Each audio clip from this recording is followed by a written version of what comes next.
One question that I get quite frequently in the comments of my videos or on the Discord server is, Mark, can you recommend a specific router hardware for OpenWrt? The short answer is, it depends.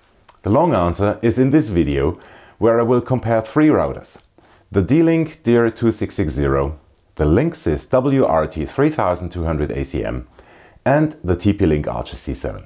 Stay tuned.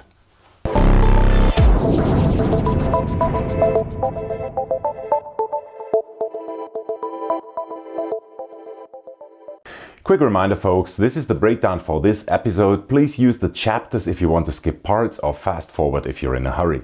The chapter markers are here on the timeline and also in the description of the video. Many thanks. Why did I choose those three models to compare? Well, first, I have been using the TP-Link Archer C7 for a very long time and I was always very happy with it. Actually, I have three of them in my home. Hardware versions 1, 2 and 5. I was then looking for something more powerful in order to replace them slowly and compared different models. My criteria were mainly the amount of memory and the CPU power. All three models have one thing in common, and that is that they are very well supported by OpenWrt. In this video, we will focus on two things. First, the Ethernet performance and then the Wi-Fi performance. That's probably what most people are interested in.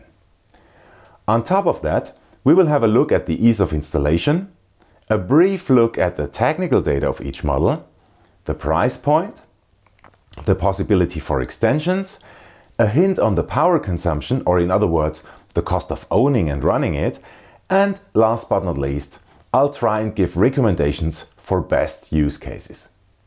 Let's go. The first thing that you should always do before you buy a device for OpenWrt is go to the OpenWrt website and check the table of supported hardware. You can filter on vendor, model and many other criteria. From that table, you can then easily go to the hardware page that outlines details not only on how to flash OpenWrt to the device, but also how to debrick it if you accidentally broke the device, or how to go back to the stock firmware if ever you wouldn't like OpenWrt. The technical details page gives information on the hardware that is inside the router, such as the CPU, the number of USB ports, the chipset used for the switch and the Wi-Fi and so on. A nice and easy way to obtain OpenWrt is actually to go to this new firmware selector here and just choose the OpenWrt version and start typing the brand and or model name.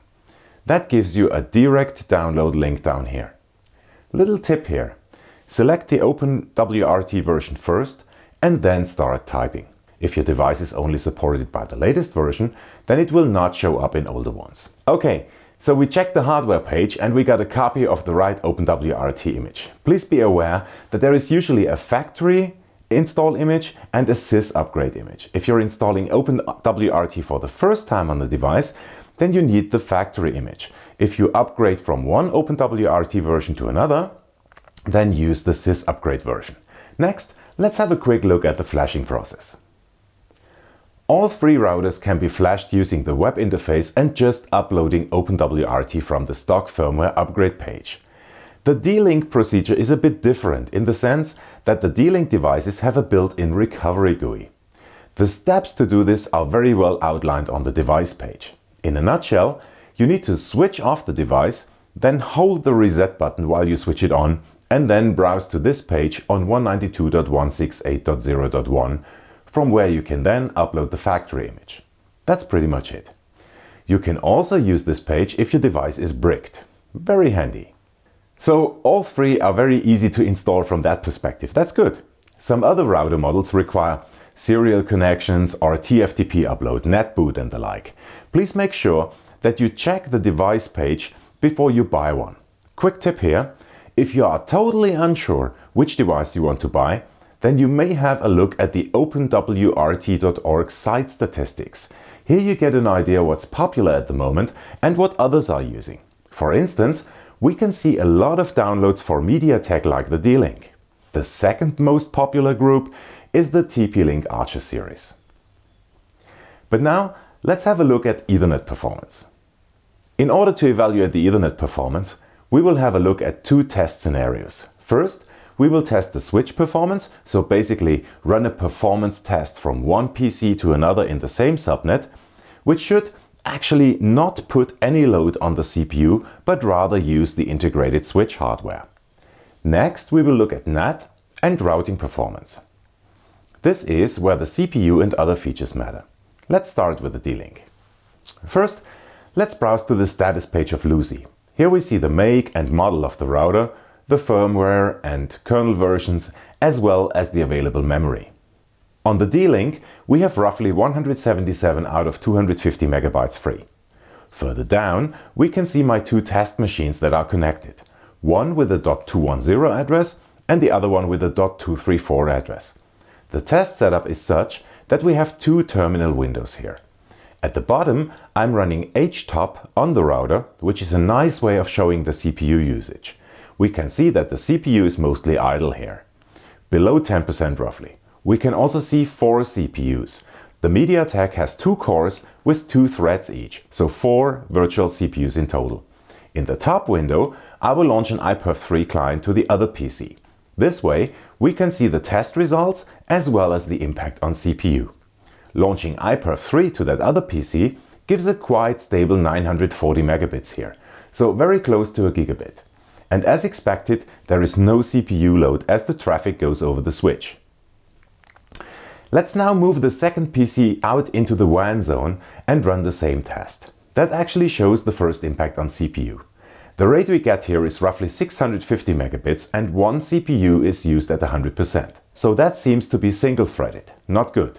But wait, let's try hardware and software offloading. What this means is that rather than having the CPU track all connections, there might be hardware in the router that can do that and remove the load from the CPU. In order to check, we go to Network, then Firewall, and tick that Software Flow Offloading box and the Hardware Flow Offloading box, which only appears once we have ticked the first one. Let's save and apply, and then go back to the test setup. And ta-da! Magic happens! All of a sudden, we get roughly 935 megabits and we have 0% CPU utilization. That means that hardware offloading is supported on the D-Link. Awesome! This router can route a gigabit at 0% CPU utilization. Let me quickly show you the difference with software offloading only. Going back to Lucy, unticking the hardware offload box and going back. What happens now is that the Ethernet performance is roughly unchanged, but the load is handled by the CPU. Just now, the load is spread over 2 CPUs rather than being single-threaded. We do, of course, prefer hardware offloading, because that frees up the CPU for other things. I'll talk about the impacts later. For the next test, we want to test routing without NAT. In order to do that, I defined a second interface in a different subnet, but inside the LAN zone. That will force the router to route rather than just switch, but there is no NAT or masquerading in between.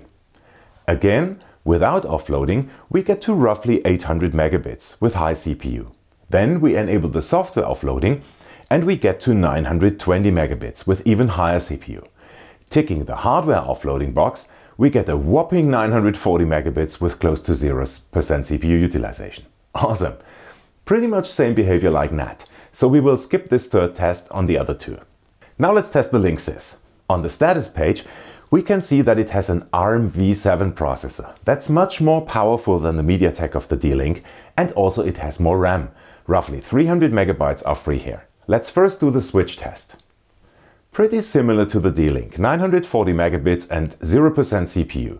You can see that we only have 2 CPUs appearing here, but don't be fooled. They have much more juice.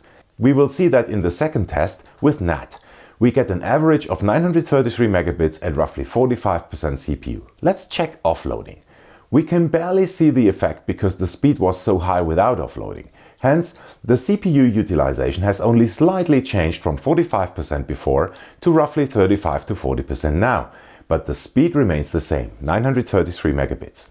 The performance gain with software offloading is related to the fact that what it does is that it just forwards packets of already established connections without fiddling with them too much. What does that mean? In essence, flow offloading is kind of a promise that the router makes, in the sense that it says, I know where this packet belongs to, it's an established connection, I won't modify it, but just move it on. That's the thing to keep in mind. You might not be able to use Smart Queue Management (SQM) with offloading enabled. So if you need quality of service, then you might not be able to use offloading. That's currently true for all devices. Either way, on this device we don't really need it, as the CPU has enough power to cope without it.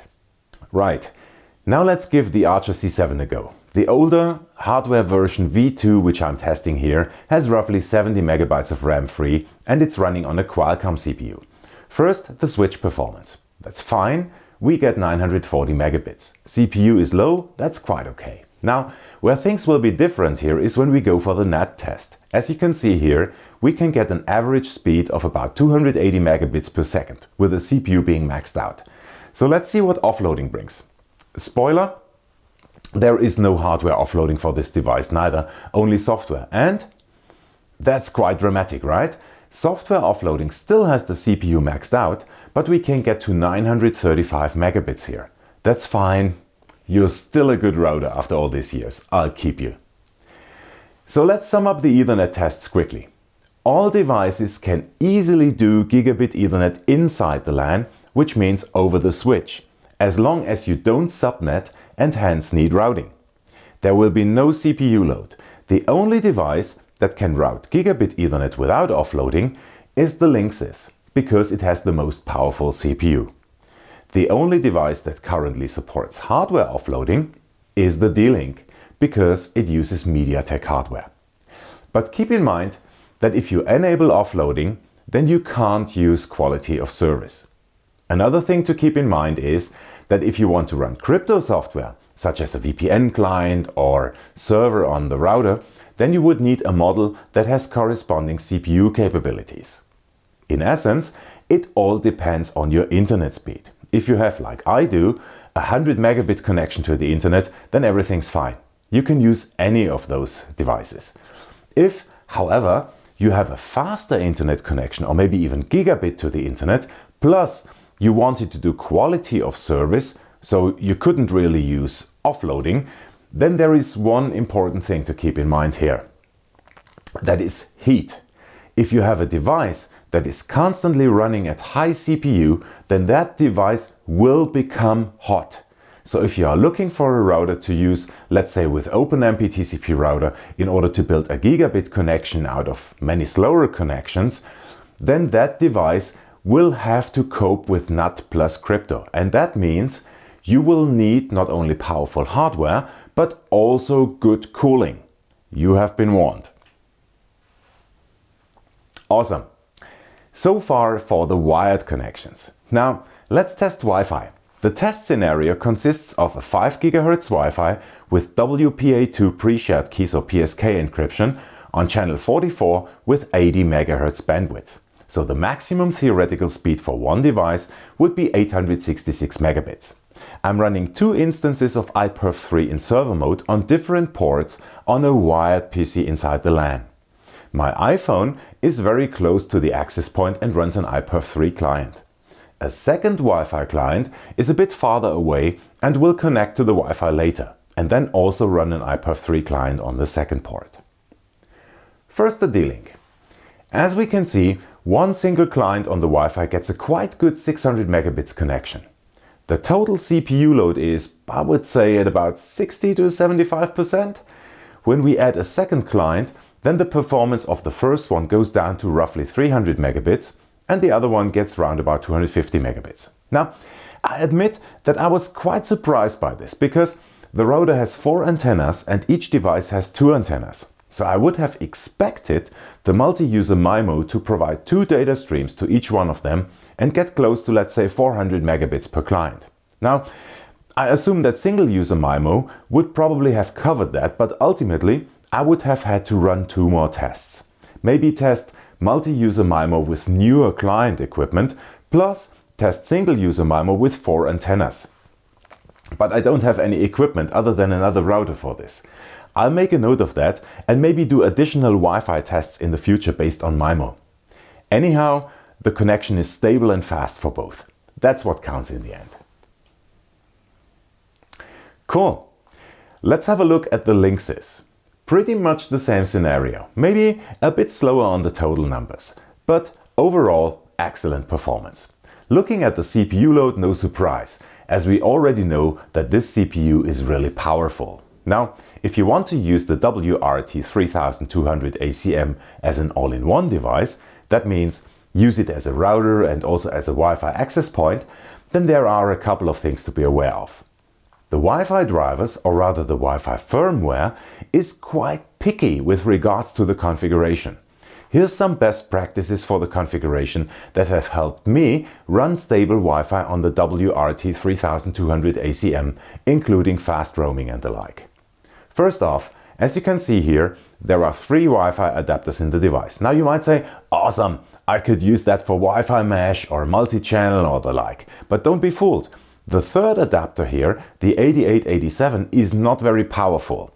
It does not have good antennas attached, plus it can only support, I think, 10 users or so. The reason is that this adapter is used for weather radar detection and it is not meant to be a real access point hardware. So in a nutshell, it's not really usable. Most people actually switch it off. Since I have switched it off, things are actually running stable. Second, I couldn't get fast roaming to work with that Marvel chipset on OpenWrt 21. And to make things even worse, if you enable and then disable features in the Wi-Fi settings, it might be that the Wi-Fi stops working completely. That's true for OpenWrt version 21. But with the last stable release 19.7, it worked well. So my next tip here is to use the stable release for the time being. Don't forget that version 21 of OpenWrt has moved to Linux kernel 5. And that's actually a profound change from a driver's perspective. Last but not least, make sure that you set the country code or the so-called regulatory domain of the remaining 2 radios to the same value. I'll put the commands to run into the description. For me, doing those 3 things actually led to stable and reliable Wi-Fi with multiple SSIDs, multiple bands and fast roaming.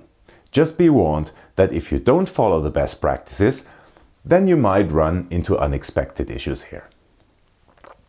I even opened the router's case at one point in order to see if maybe I could replace the Wi-Fi hardware with something that is better supported by Linux. But inside, all components are soldered to the PCB, so you can't really customize anything here. Last but not least, the Archer C7. The hardware versions above V1 all use the Atheros ATH10K driver, so that's actually very well supported. And I do know out of personal experience that things like fast roaming, etc. do work very well with that device. Looking at the performance, we can see that we get to a maximum of 345 megabits here. And that's related to CPU power. The built-in Wi-Fi hardware could easily do more. The 5 GHz Wi-Fi is actually an MPCIe card inside the router, so it can be removed or replaced very easily. That's actually quite unique. Please keep in mind that the Archer C7 is quite old and also only has 3x3 MIMO, meaning it has 3 5 GHz antennas. So definitely not something you want if you are striving for gigabit Wi-Fi. But given the low price point of the device, I would say it's still a perfect device if your internet speed is, let's say, 150 megabits or below. Great. So let's sum up. From a Wi-Fi perspective, the D-Link DIR2660 seems to be the clear winner, given the complexity of Wi-Fi on the WRT-3200 ACM. Still, the Archer C7 is a great solution if your speed is 100 megabits or below, given the low price. So to answer the question from the beginning, which hardware is best for OpenWrt? It really depends on what you want to do. Are you looking for a cheap device for, let's say, 100 megabit internet? Take the Archer C7. Do you need a powerful router for gigabit VPN, but you don't necessarily need Wi-Fi on that device? Use the WRT-3200 ACM. Are you looking for a good all-in-one device? Maybe try the D-Link DIR2660. The Archer C7 currently sells at a street price of $30 to $70. The D-Link roughly $80 to $150 and the Linksys $130 to $250. Also keep in mind that the D-Link is only supported since version 21.02 really, which was still pre-release state at the time of making this video.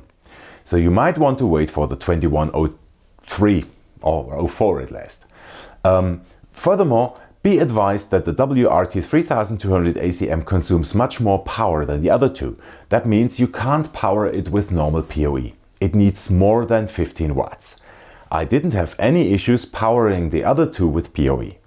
The D-Link and the Linksys have USB 3, while the Archer C7 only has USB 2. That might be something to consider as well. But please, I need to point this out once more. What's decisive here is not the vendor. I can't really say that one vendor is better or worse than the others. What's much more important is the hardware that is used inside. I mentioned earlier in the video that you might want to check the OpenWrt site statistics. And if we observe this over the last months, then we can clearly see that there is high demand for the MediaTek architecture based on the MT7621 or MT7622 chips. So it looks like those could be the next everybody's darling. That's one reason why I opted for the D-Link DIR2660. Just another tip here, there are many models that seem to be compatible to the 2660, namely the 1960, the 2640 and even the 3060. I recently bought a 3060 second-hand on eBay for 50 bucks. So if you keep your eyes open, then there might be opportunity to get one for cheap. And I'm very happy with the Wi-Fi so far.